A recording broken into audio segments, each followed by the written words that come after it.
Hello and welcome back to the Island Colors podcast. In today's episode, we'll be discussing whether or not efforts at Caribbean integration are still viable for Caribbean development. As the global community is thrust into the modern era, there seems to be an emphasis on global integration with the purpose of international development. Known as globalization, many major sects of the world have formed institutions that have economically and socially merged many countries together. These mergers have produced significant benefits for the countries involved. These include free trade, economic growth, and increased social tolerance. However, we're not here to discuss the economic and social prowess of our international neighbors. What we want to know is Caribbean integration the best way forward for regional development? Based on theory and success of our external community, I would argue yes. Organizations such as CARICOM and CARIFTA allowed the Caribbean region to be more competitive in the global market. Trade and exchange within the region has become cheaper and more accessible. Additionally, it gives the region financial autonomy and, by extension, diminishes foreign influence on our culture and identity through enterprise. According to the CARICOM website, they have outlined 6 major goals for the region, these being full employment of labor and economic resources, accelerated and sustained economic development, improved standards of living, increased productivity, expansion of trade and economic relations, and finally, increased international competitiveness. These goals can potentially bolster the Caribbean economy, facilitating major strides into economic and technological development. In order to achieve these goals, there needs to be a degree of regional cohesion and cooperation to allow economic policies that would promote economic growth and the removal of restrictions for the purpose of free movement of labor and resources. However, outside of the economic realm, retaining efforts towards Caribbean integration can also have a positive impact on our social and cultural environment. For example, CARICOM has devised many youth development programs that not only focus on entrepreneurial development, but identity and citizenship. The CARICOM Youth Development Action Plan is the main strategic guide for developing programs in this area. This focus on identity is truly an encouraging revelation, as there is a regional backing behind movements that promote and even demand positive Caribbean identity and positive social action. The promotion of such movements can be the driving force behind a shift from self-denigration to self-appreciation and empowerment on a regional scale. Well, with that in mind, folks, that takes us into our next segment, practical application. How does this look in the real world?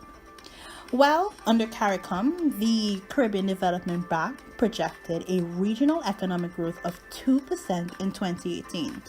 And in 2017, the economy grew by 0.6% despite damages caused by hurricanes, which sounds great. However, according to the Director of Economics for the CDB, this was largely because of the economic uptick in Trinidad and Tobago and the 2.3% economic growth in Jamaica. This accounts for a fifth of the regional GDP, which suggests that the other member states have either been economically stagnant or have seen no economic growth. Further, though the economic growth is a positive, the Caribbean still lags behind other small developing countries with a development average of 0.8%, whilst the other country groups average out at 4.8%. However, it must be noted that in 2015, there had been significant progress made in the avenues of free movement of goods, movement of services, movement of capital, right of establishment, movement of skill, and interregional travels. However, all of these initiatives either remain incomplete or has very little progress made. For example, when looking at free movement of goods, agriculture produce still can't freely be traded due to technical regulations. Freedom of movement was only granted to delivery services on a temporary basis, i.e., this is not fully operational. These and other inefficiencies and inconsistencies are due to a lack of regional cohesion and harmonization. This makes dealings under CARICOM difficult and inefficient a lot of the time. Hold on, guys. I am getting the signal to take calls. You guys know the number. It is 7654321. Right, so Jerry has turned down the music, and so I'm ready to take calls, guys.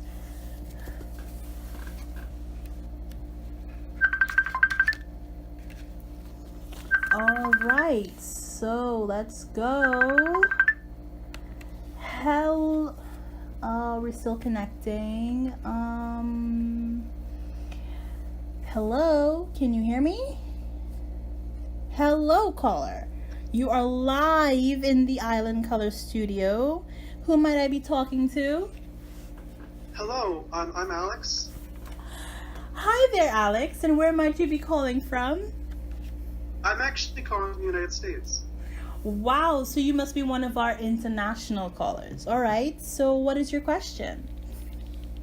All right, so, I was listening to, and I was wondering if the CARICOM is so ineffective and unreliable, why not scrap the whole thing and try the approach proposed by Sir Arthur Lewis, where you industrialize through innovation? Well, great question. Though industrialization through invitation could bring in jobs, new technology, and training to the Caribbean, time has proven that in terms of economic development, it is not the most reliable source, as the majority of the profits go back to the home country of the company. The incentives that governments would introduce would only take away income from the country. And as we see right here in Trinidad, there is also an element of cultural erosion that takes place, as the companies not only bring their business, but their cultural brand. Well, I haven't thought of it that way. Yeah, well, a lot of the time it takes, an outsider's perspective to really get a holistic view.